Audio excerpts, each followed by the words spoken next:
திருப்பூர் தேவா. தமிழ்நாட்டில் ஒரு சிஎம் விஜய்னு ஒருத்தர் இருக்கிறாரு. சுடுகாட்டில் பணத்தை தோண்டி அந்த பணத்தை கொண்டு வந்து சிஎம் சீட்டில் உட்கார வச்சா எதுவுமே பண்ணாமல் அப்படியே அசையாமல் இருக்கும் பார்த்தீங்களா? சேம் செத்துப்போன பணமும் தமிழ்நாட்டு சிஎம் விஜய் அவர்களும் ஒன்று தான். மண்ணோட மோசமாக இருக்கிறாரு. வாய் திறக்க மாட்டேங்கிறாரு, ஆக்டிவாக இருக்க மாட்டேங்கிறாரு. ஒரு பிறந்த குழந்தை கூட கொஞ்சம் ஆக்டிவாக இருக்கும். இவர் என்ன ஜென்மன்னே தெரில.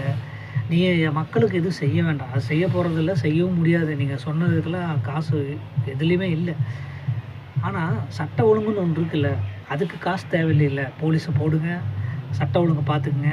நீங்கள் ஜெயிச்சு வந்ததுக்கு அதையாவது செய்யுங்க. நீங்கள் மக்களுக்கு எதுவும் செய்ய வேண்டாம். மாமஞ்சீரும் தர வேண்டாம், மச்சாஞ்சீரும் தர வேண்டாம், மண்ணும் தர வேண்டாம், மட்டையும் தர வேண்டாம், ஒரு மண்ணும் கொடுக்க வேண்டாம். இதுக்கு காசெல்லாம் தேவையில்லை விஜய். போலீஸ் துறைக்கு, வக்கீல், இந்த சட்ட ஒழுங்கு சம்மந்தப்பட்டவங்களுக்குலாம் காசு தேவை, சம்பளம் தான். அதை நீங்கள் தாராளமாக பண்ணலாம். அதை கூட நீங்கள் பண்ணலைன்னா நீங்களாம் என்ன விஜய்? ஜீரோக்கு மேலே கேவலமாக இருக்கீங்க. நீங்கள்லாம் தமிழ்நாடு சிஎம், அதையே நாங்களும் பார்க்கணும். தலையெழுத்து.